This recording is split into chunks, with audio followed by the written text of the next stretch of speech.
अमीर ननद की गरीब भाभी। रीना एक मध्यम परिवार की लड़की थी, लेकिन उसकी भाभी शिवानी एक बड़े घर की बेटी। शिवानी की शादी अभिषेक से लव मैरिज थी। अरे भाभी, ये कितना अच्छा सूट पहना है आपने। काश ऐसा मैं भी पहन पाती। अरे क्यों नहीं रीना, वैसे भी तुम्हारा और मेरा नाम तो एक ही है, जब मन करे पहन लेना। भाभी, आपको आपके पापा ने कितने अच्छे कपड़े गहने दिए हैं। मैं उनकी इकलौती बेटी जो हूँ। बेटी तो मैं भी इकलौती हूँ, लेकिन क्या करे, पापा है नहीं, पता नहीं कैसे होगी मेरी शादी। तभी वहाँ शिवानी की सास आ जाती है। अरे क्यों नहीं करेगा भाई तेरी शादी धूमधाम से, आखिर जिम्मेदारी है तो उसकी। और वो दिन भी आ जाता है जब रीना की शादी तय हो जाती है।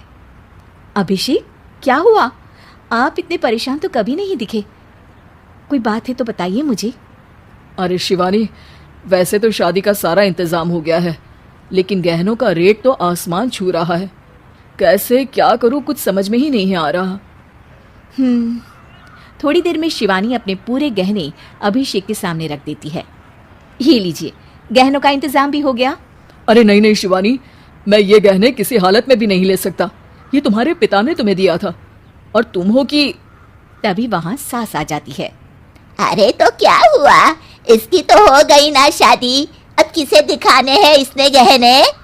सास गहनों का डिब्बा शिवानी के हाथ से लेकर वहां से चली जाती है।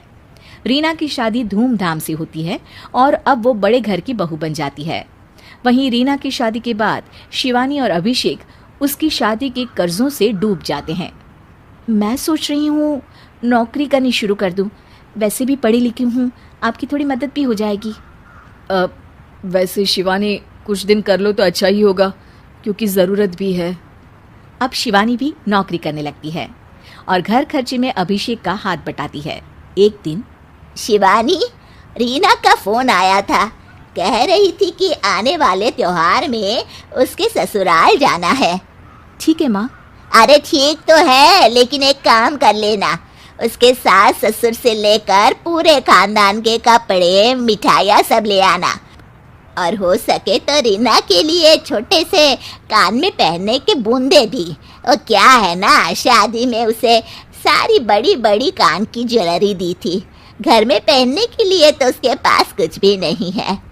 शिवानी सोच में पड़ जाती है कि वो क्या करे, क्योंकि कर्जों और घर के खर्चों के बाद तो पैसे बचते ही नहीं थे। शिवानी फिर अपने पिता को फोन करती है और उनसे पैसे मांगती है। देखो शिवानी, मैंने तुम्हें शादी के वक्त ही मना किया था कि ऐसे घर में शादी करनी ही नहीं चाहिए। अरे अभिषेक को शर्म आनी चाहिए जो ससुराल से पैसे मंगवा रहा है। शिवानी को पिता की बात पर गुस्सा आ जाता है। आप मेरे पिताजी हैं और मैं परेशान थी, इसलिए आपसे मदद की उम्मीद की। पापा, अभिषेक को तो पता भी नहीं है कि मैंने आपसे पैसे मांगे हैं। शिवानी सोचती है कि वो अभिषेक से बात करे, लेकिन फिर उसे लगता है कि वो टेंशन ले लेगा। तभी शिवानी की नज़र हाथ के कंगन पर पड़ती है। सीधे बाजार जाती है और उसे बेचकर ननद के घर ले जाने का सारा सामान लेकर आती है और सास के सामने रख देती है। हाँ ठीक है, लेकिन फल थोड़े और अच्छी क्वालिटी के होने चाहिए थे। शिवानी कुछ नहीं कहती, वहां से चली जाती है।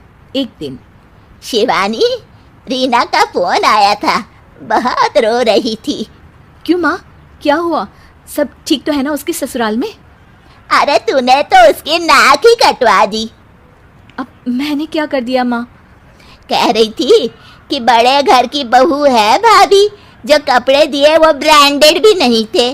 तू तो जानती है ना उन लोगों का पहनावा कितना अच्छा है। तू तो मेरी बेटी का भला कभी सोचती नहीं। हाय भगवान, अरे बड़े घर की बहू है, इसी बात की जलन है ना तुझे, लेकिन याद रख मेरी बेटी का सोचने के लिए भगवान है, तुम लोग कभी उसका बुरा नहीं कर पाओगे। अब शिवानी के मन में सवाल था कि क्या ईश्वर सिर्फ रीना के साथ है, उसके साथ नहीं? लेकिन उसे सुकून था कि वो अभिषेक के साथ उसकी जिम्मेदारियों को निभाने में बराबरी की हकदार है। शिवानी वहां से चली जाती है।